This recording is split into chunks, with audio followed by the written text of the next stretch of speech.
Breaking news చూస్తున్నాం. Delhi liquor case మరో మలుపు తిరిగింది. లిక్కర్ స్కామ్ లో నిందితురాలుగా కవితను గుర్తించి కవితకు నోటీసులు జారీ చేసింది సిబిఐ. గతంలో పలుమార్లు కవితను విచారించింది సిబిఐ.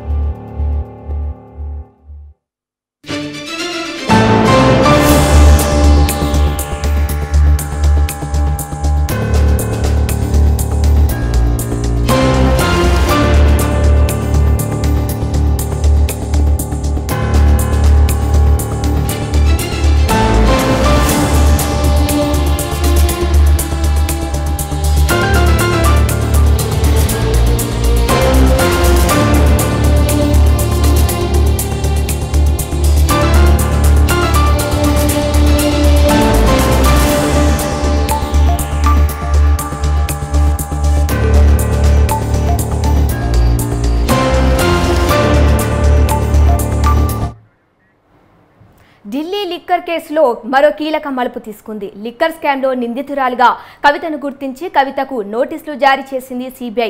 గతంలో కూడా పలుమార్లు కవితను విచారించింది సిబిఐ.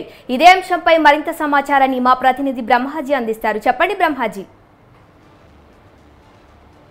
ఈ లిక్కర్ కేసులో కీలక మలుపు చోటు చేసుకుంది. ఈడీ కూడా ఎమ్మెల్సీ కవితకు నోటీసులు జారీ చేసి నెల 28న హాజరు కావాలంటూ చేసినప్పటికీ కూడా తన నుంచి ఎటువంటి రిప్లై కూడా రాలేదు. ఈ నేపథ్యంలోనే సిబిఐ ఈ నెల 26న రావాలంటూ కూడా ఆమెకి మరోసారి నోటీసులు జారీ చేసిందైతే వాస్తవానికి ఆమెను అనుమానితురాలుగా ఇప్పటి వరకు భావించినటువంటి సిబిఐ ఇప్పుడు అక్యూజ్డ్ గా మార్చడం జరిగింది. దాంతో సిబిఐ ఆమెకి నోటీసులు జారీ చేసి నెల 26న రావాల్సిందిగా స్పష్టమైనట్టు ఆదేశాలు ఇచ్చింది.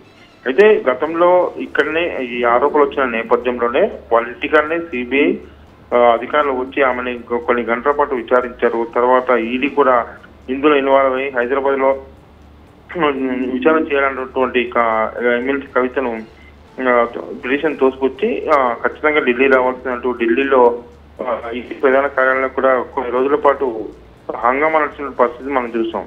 తాజాగా ఎన్నికలు వచ్చే సమయానికి ఇష్యూ అనేది సైడ్ ట్రాక్ అయిపోయింది. తర్వాత ఇప్పుడు మళ్ళీ ఒకసారి ఇటు సిబిఐ నోటీసులు ఇవ్వడంతో తప్పని పరిస్థితుల్లో ఆమె వెళ్లాల్సినట్టుగా పరిస్థితి అయితే కనిపించబడింది అనుకోవచ్చు. ఎందుకంటే అక్యూజ్డ్ గా మారినప్పుడు అక్యూజ్డ్ గా పేర్లు చేసినప్పుడు ఖచ్చితంగా ఆమె హాజరవ్వాల్సి ఉంటుంది అనేది ఇటు అధికారులు చెప్తున్నమాట. సో రేపు 26న ఆమె హాజరవుతుందా లేదా అనే దాని మీద మాత్రం పార్టీ వర్గాలు ఇంతవరకు ఎక్కడ కానీ ఎమ్మెల్సీ కవిత కానీ స్పష్టం చేయలేదు. Okay Brahmaji, thank you.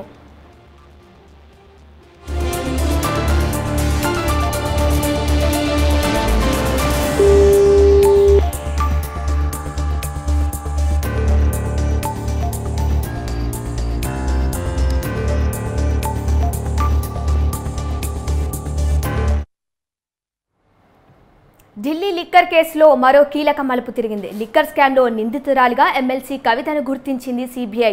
కవితకి నోటీసులు జారీ చేసింది. గతంలో పలుమార్లు కూడా కవితను విచారించింది సిబిఐ.